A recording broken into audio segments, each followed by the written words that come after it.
میرے والدین پیرنٹس میرے بہار انڈیا کا ایک صوبہ ہے. انہوں نے 1947 وہاں سے انہوں نے ہجرت کی تھی اور وہ ایسٹ پاکستان آ گئے. میں کلاس 9 کا اسٹوڈنٹ تھا. میں اس وقت 15 سال کا میری ایج تھی. تو میں بھی آ گیا اور میں ان کے وہ بھرتی ہو گئی ہے میری. اور ریکروٹمنٹ ہونے کے بعد تو جب پاکستان آرمی وہاں پہنچی ہم ان کے ساتھ تھے. تو آپ یقین کریں کہ وہاں پر لاشوں کا انبار لگا ہوا تھا.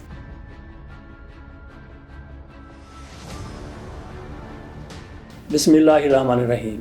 آج ہمارے ساتھ ہیں محمد منصور عالم صاحب. یہ وائس فار ہیومینٹی انٹرنیشنل کے عہدیدار ہیں. پاکستان میں اس تنظیم کو ریپریزنٹ کرتے ہیں. یہ تنظیم مشرقی پاکستان میں، سابق مشرقی پاکستان میں اور آج کے بنگلہ دیش میں پھنسے ہوئے پاکستانیوں کو پاکستان لانے کے لیے کوشاں ہے کئی دہائیوں سے، اور ان کی کوششیں اللہ کرے کہ رنگ لائیں. منصور عالم صاحب 71 کی وار میں یہ پاکستان کی فوج سے وہاں پہ لڑے تھے. نوجوان تھے، فوج میں ایک جذبے کے تحت پاکستان کو بچانے کے لیے بھرتی ہو گئے تھے. سارے کے سارے معاملے کے چشمدید گواہ ہیں. پاک فوج کے اوپر کس طرح سے بنگالیوں نے مظالم ڈھائے، مکتی باہنی کیا کرتی رہی، اور پھر منصور عالم صاحب وہاں سے کیسے پاکستان آئے، یہ ساری صورتحال سے پوچھتے ہیں منصور صاحب سے. وہ یہ تھا کہ سیاسی حالات وہاں جب خراب ہوئے ہیں اس پاکستان میں، اور وہاں کی جو ایسٹ پاکستان رائفل اور ایسٹ بنگال ریجیمنٹ جس میں 90% اور اس سے زیادہ بنگالیوں کی تعداد تھی، اور وہ پورے ایک مکمل فوجی تھے. وہ نیم فوجی نہیں تھے بلکہ فوجی تھے. جس طرح ہماری دوسری ریجیمنٹ تھی اس طرح وہ ریجیمنٹ تھا، east Bengal regiment, east Pakistan rifle. جیسے ہماری رینجرز ہے پاکستان جو ان کے اس پاکستان کے بارڈرز پہ وہ ہوا کرتی تھی. تو انہوں نے اور وہاں کے پولیس ڈپارٹمنٹ اور جتنی بھی لا انفورسمنٹ ایجنسیز ہوتی تھیں ان سبوں نے ایک ساتھ بغاوت کر دی. اور بغاوت کرنے کے بعد وہ پھر ان کے ساتھ ساتھ جو وہاں کے ریزیڈنٹس تھے بنگالیز جو رہتے تھے وہ ان کے ساتھ مل کر کے، اور پھر وہاں نان بنگالیز کے ساتھ جو اردو اسپیکنگ تھے، جو پنجابی تھے، جو پشتو تھے، جو دوسرے لینگویج کے تھے، ان سب پر انہوں نے بہت شدید ظلم ڈھانا شروع کیا، لوٹ مار شروع کر دیا، قتل عام شروع کیا. اور اس طرح سے وہ چونکہ ان کو پوری طاقت اور پوری سپورٹ حاصل تھی ان کی طرف سے، تو یہ تو سلسلہ ان کا تھا.